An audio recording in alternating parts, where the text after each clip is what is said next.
Bonjour à toutes et bonjour à tous, un petit live surprise suite à la demande des apprenants, des apprenantes et à tous ceux qui visitent ma page pour avoir un petit peu un positionnement un petit peu plus clair par rapport aux discours, aux allocutions et aux conférences de presse de notre cher président Macron.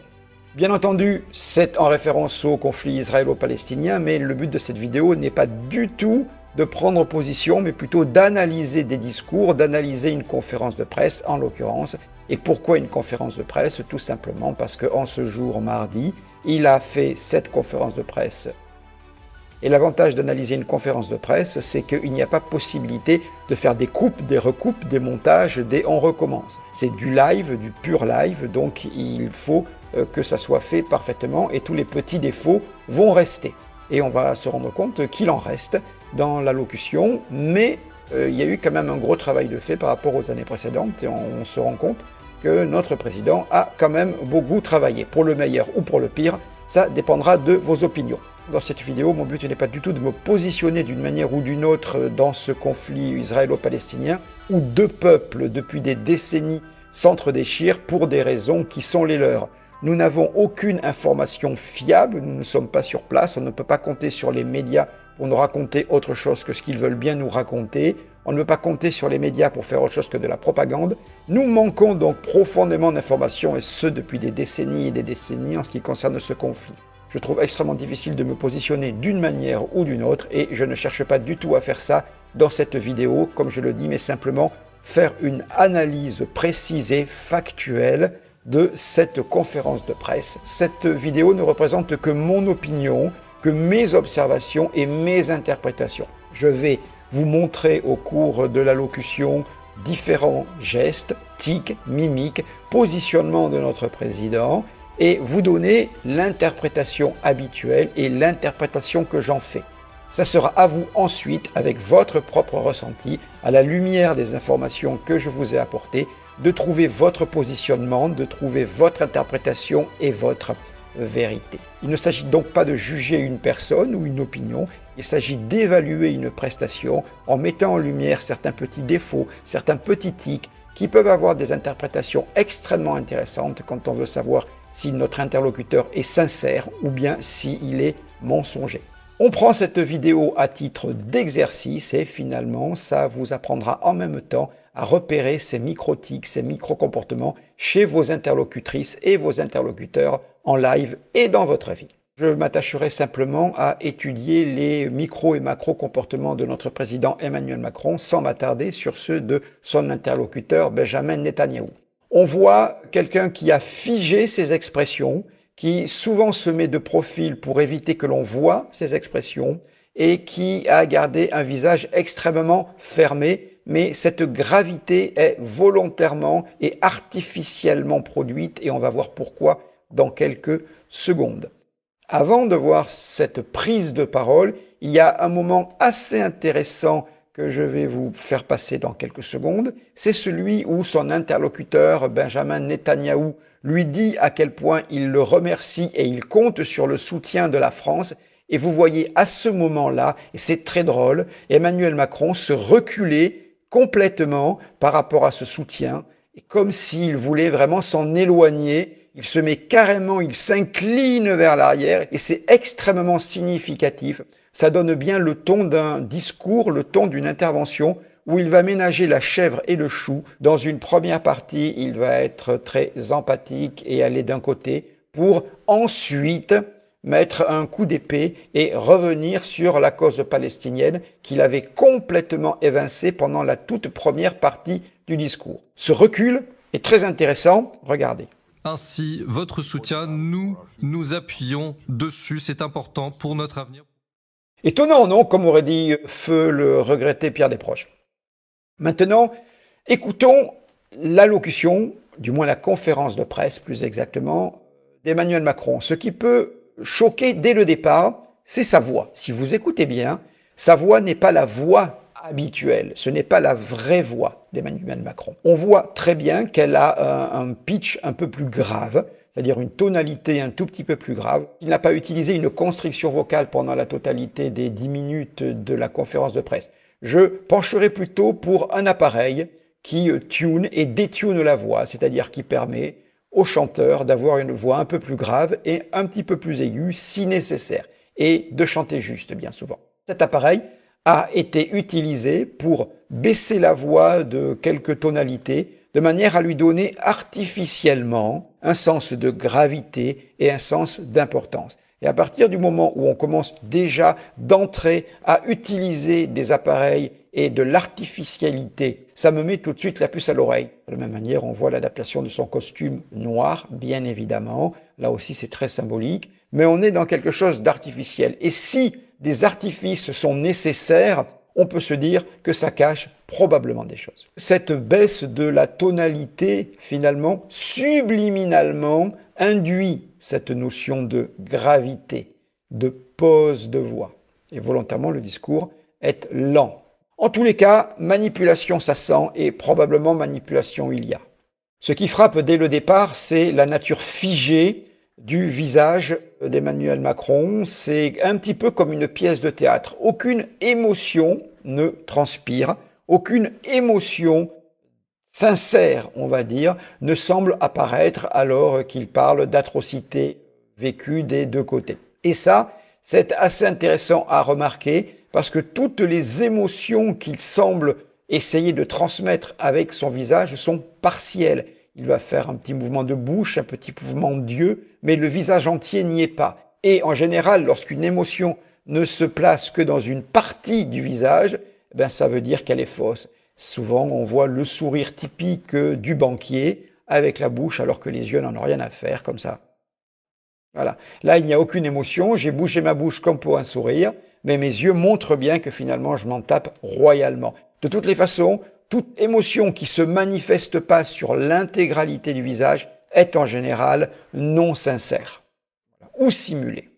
Dans une de mes vidéos précédentes qui analysait l'un des discours d'Emmanuel Macron, celui en juillet nous annonçant que nous allions tous être coincés chez nous et qu'on allait être obligés de se faire picouser par leur liquide diabolique, eh bien, il avait un rictus assez particulier. Il avait un pincement de lèvres. Et ce pincement de lèvres, qui est celui-ci, comme ça, est très caractéristique d'Emmanuel Macron. On le retrouve dans tous ses discours au moment où il veut pincer ses lèvres pour ne pas dire ce qu'il sait, pour ne pas dire ce qu'il pourrait dire ou voudrait dire, mais pour dire ce qu'il doit dire. Un petit peu comme s'il se retenait symboliquement de dire ce qu'il pense vraiment, de dire ce qu'il veut vraiment dire, et pour ce faire, il est obligé de se pincer les lèvres. On voit bien que cette manière de pincer les lèvres, qui pourrait être considérée, j'allais dire, un petit peu comme un tic, se place toujours à des moments très précis des phrases et à des moments clés, montrant d'une manière certaine ou quasi certaine qu'il s'agit bien plutôt d'une réaction inconsciente, d'un micro-mouvement qui est une forme de censure, s'empêchant lui-même de dire ce qu'il voudrait dire ou de dire ce qu'il pense vraiment. Et donc de manifester, en général, un désaccord entre le contenu du message et ce qu'il pense vraiment. Un deuxième geste qu'on va très souvent remarquer, c'est un petit rictus du coin de la bouche, comme ça, qui indique effectivement qu'il se passe quelque chose, qu'il y a un conflit entre ce qui est dit et ce qui est pensé. Et vous allez voir que ce petit rictus n'arrive pas n'importe quand. C'est pour ça qu'on voit que c'est pas un tic là aussi. Il arrive à des moments précis. Donc ce qu'on va surtout repérer chez lui, c'est ces pincements de lèvres et ce petit rictus. Alors, le pincement de lèvres, comme je vous l'ai dit, typique de « je me censure et je ne dis pas surtout ce que je voudrais dire ».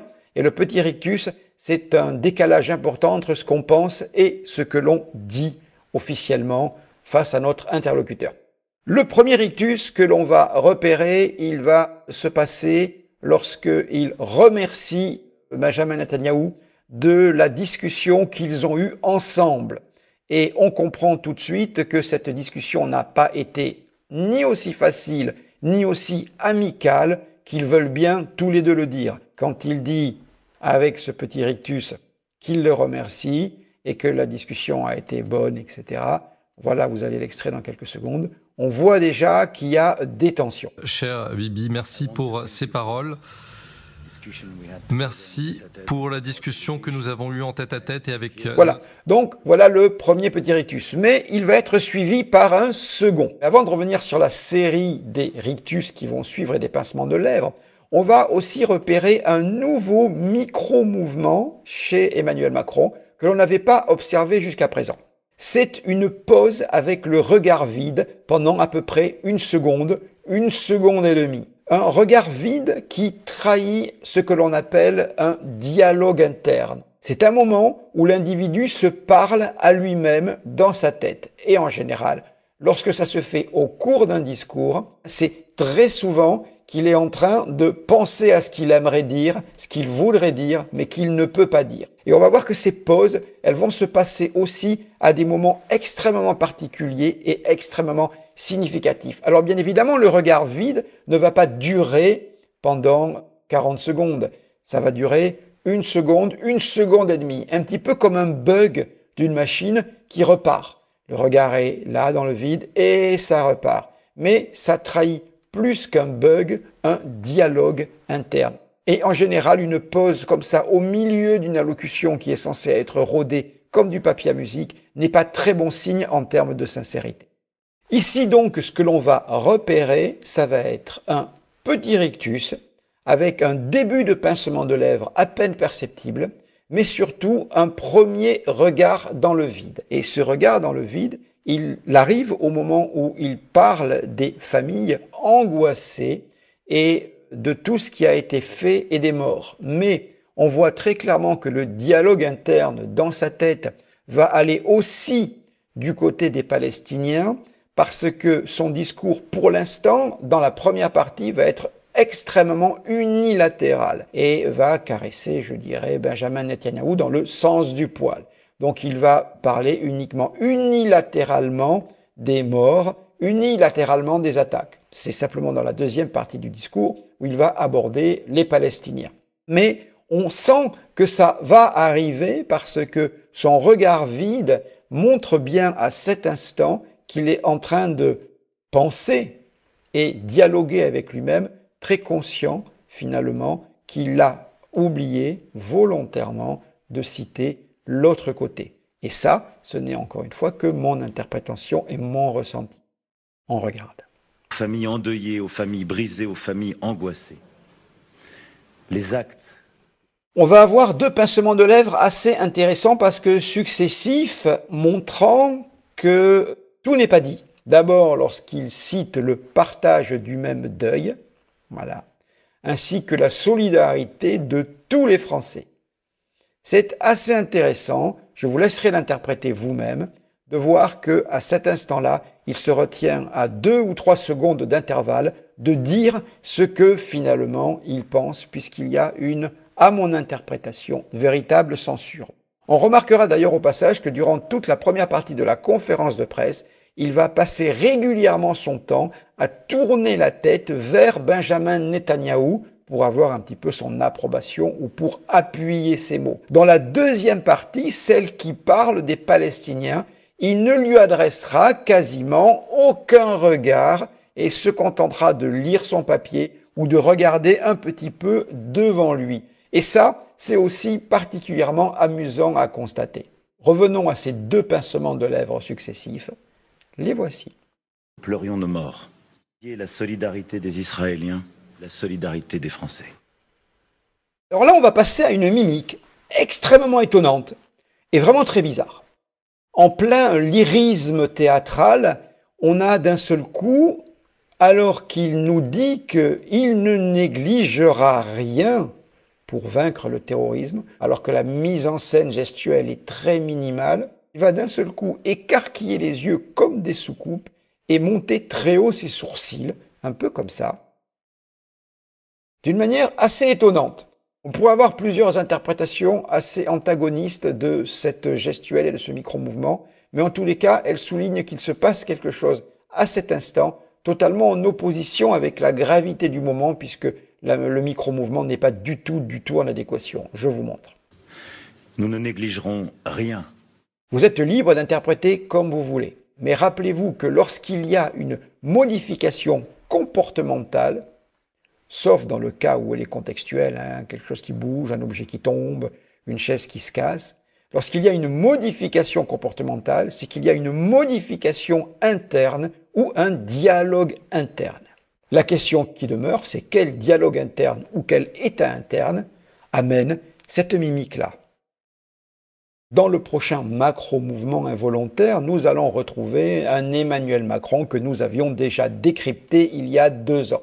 Il a effectivement une tendance assez amusante et étonnante, c'est-à-dire la petite poussée des pieds qui fait monter les épaules, puis redescendre, en général lorsqu'il parle de la France ou qu'il parle des choses dont il est fier. Et là, effectivement, il est en train de nous dire que pour la France, la libération des otages est une priorité et ça redescend. Donc là aussi, c'est assez étonnant parce que ce n'est pas le bon moment pour faire ça. Ce n'est pas cohérent avec le discours qui là devrait se vouloir ferme, alors qu'au contraire, il va vers le haut, s'allège, s'élève, et il pourrait même, s'il n'y avait pas un appareil derrière, avoir une voix plus aiguë, tout simplement parce qu'il étire la cage thoracique et que la respiration vient se placer plus haut. On regarde. C'est pour la France une priorité. Comme précisé en préambule, cette analyse est à prendre comme un exercice de plus pour apprendre à décoder les comportements, anticiper les comportements, décrypter les intentions au travers des micros et des macro-mouvements. Ceux et celles qui sont venus en formation ont commencé à prendre l'habitude de le faire. Amusez-vous car il y a beaucoup à décrypter. Nous voici maintenant de retour avec un pincement de lèvres bien appuyé qui arrive à un moment formal à propos, puisqu'il arrive au moment des remerciements pour les personnes qui nous aident à libérer les otages. On regarde. Remercier tous ceux qui nous aident à conduire ces discussions. Alors pour la suite, nous allons retrouver ce regard vide et ce dialogue interne qui arrive peut-être à l'un des plus mauvais moments. Il annonce que cette cause est juste et là, il a ce regard vide de questionnement interne et de dialogue interne. Je vous laisse imaginer et interpréter ce que veut dire cette pause et ce dialogue interne à ce moment très précis. On regarde. Cette cause est juste, point final. En tous les cas, ces dialogues internes arrivent au pire moment, bien souvent, alors qu'il veut poser ses lines, eh bien, on sent qu'à l'intérieur, il y a un conflit interne qui justifie, finalement, et qui amène à ce dialogue.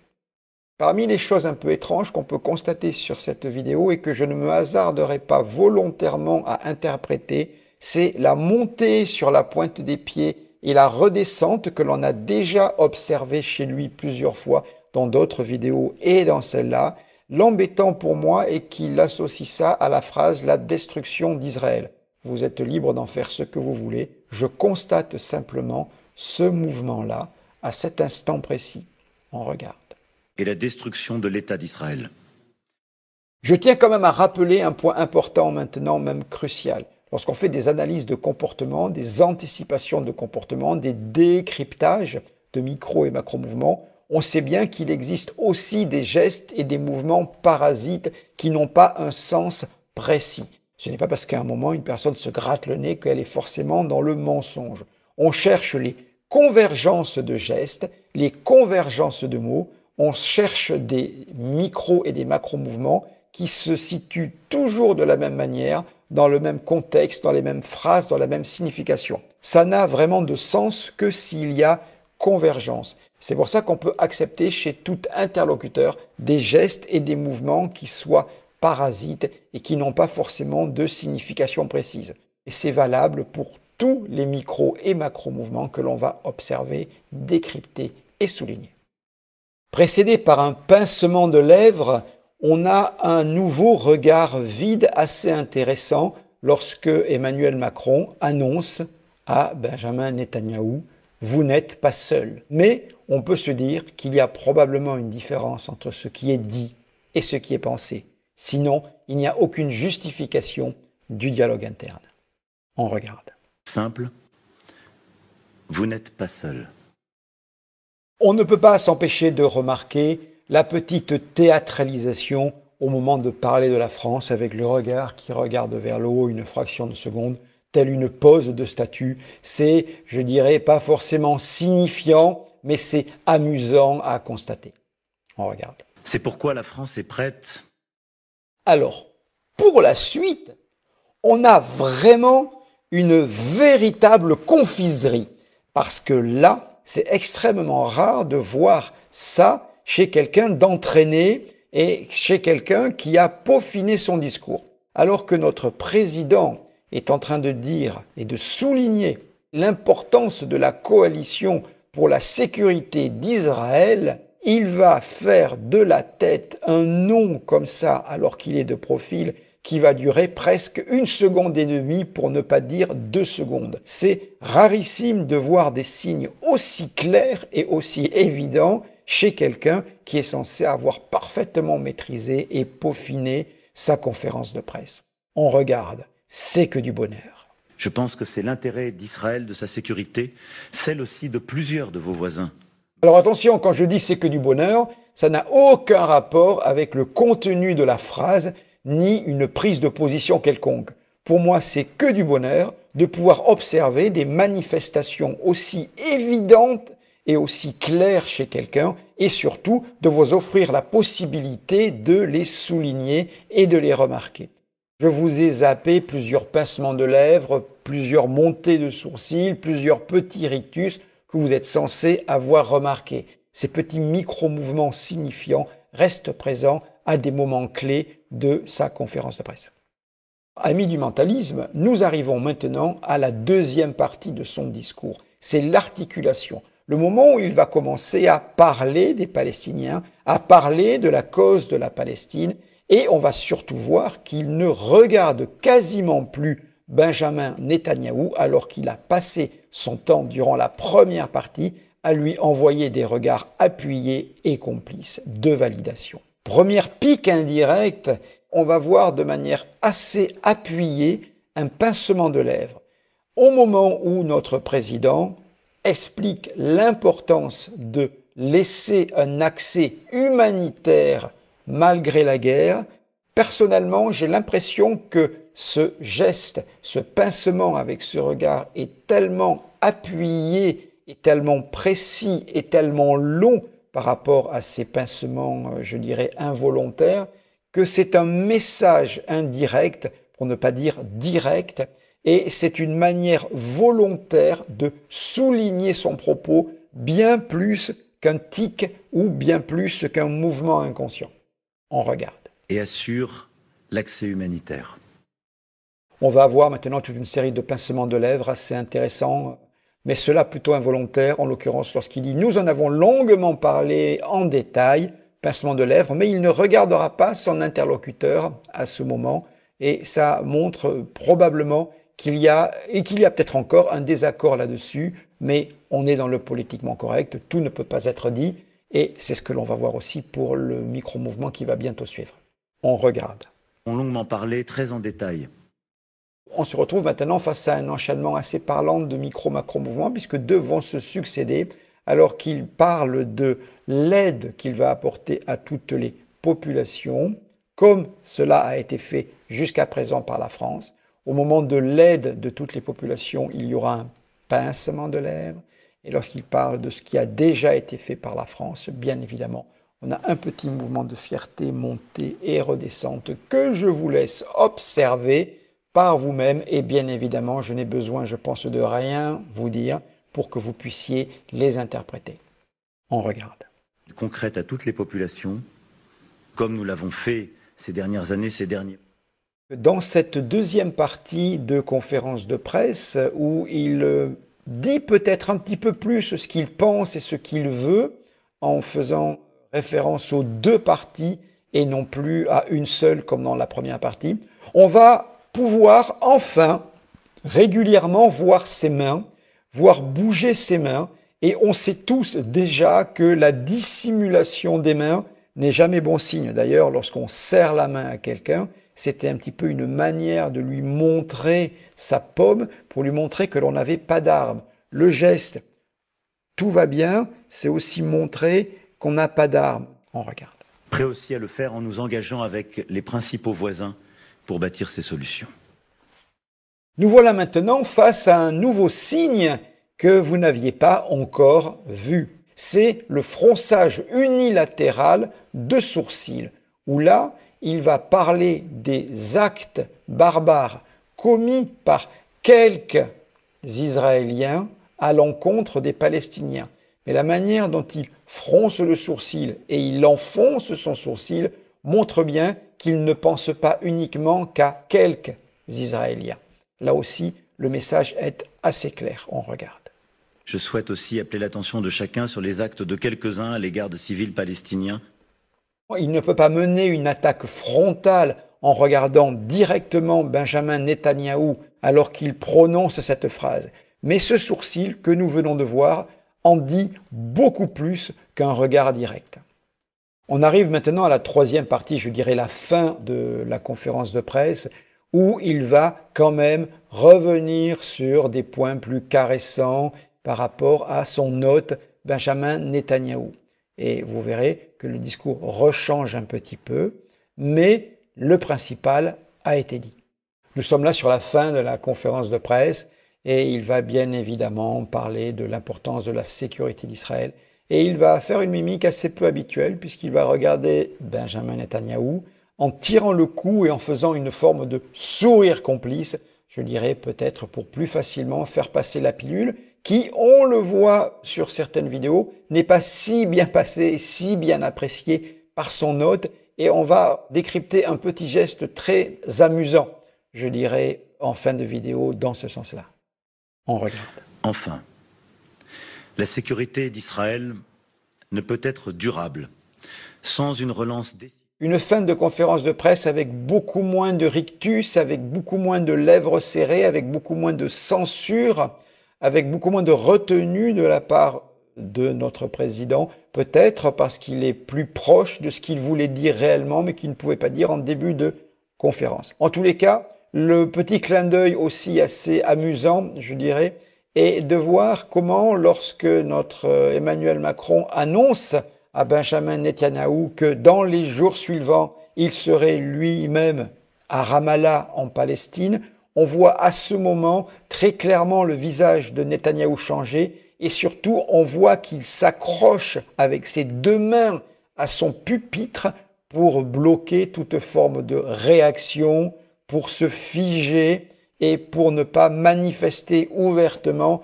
l'apparent mécontentement qui est en train de monter à l'intérieur. Regardez, là aussi, c'est du gâteau. J'aurai l'occasion de me rendre à Ramallah en fin de journée. Je serai demain avec plusieurs dirigeants de la région. On va s'arrêter là. Je vous ai, je pense, souligné au cours de cette conférence tout un ensemble de micro et macro-mouvements qui vous sont maintenant devenus familiers, dont vous connaissez mon interprétation, mon ressenti. Bien évidemment, tous les avis exprimés ici sont extrêmement subjectifs et m'appartiennent. Je ne fais que les partager avec vous et vous laisse libre de vos propres interprétations. Pour toutes celles et tous ceux qui veulent en savoir plus sur ces décryptages d'intention, pour comprendre une personne mieux qu'elle ne se comprend elle-même en observant, en ressentant ce qu'elle n'observe pas ou qu'elle n'a pas conscience d'émettre, venez nous retrouver en formation de mentalisme originel et de coaching mental intuitif où nous passons beaucoup de temps à explorer tout un ensemble de méthodes et de techniques extrêmement efficaces qui vous permettront de cette manière de rentrer dans la tête de vos interlocuteurs pour en savoir plus sur eux-mêmes qu'ils n'en savent justement eux-mêmes. Je vous remercie et à très bientôt pour une prochaine vidéo.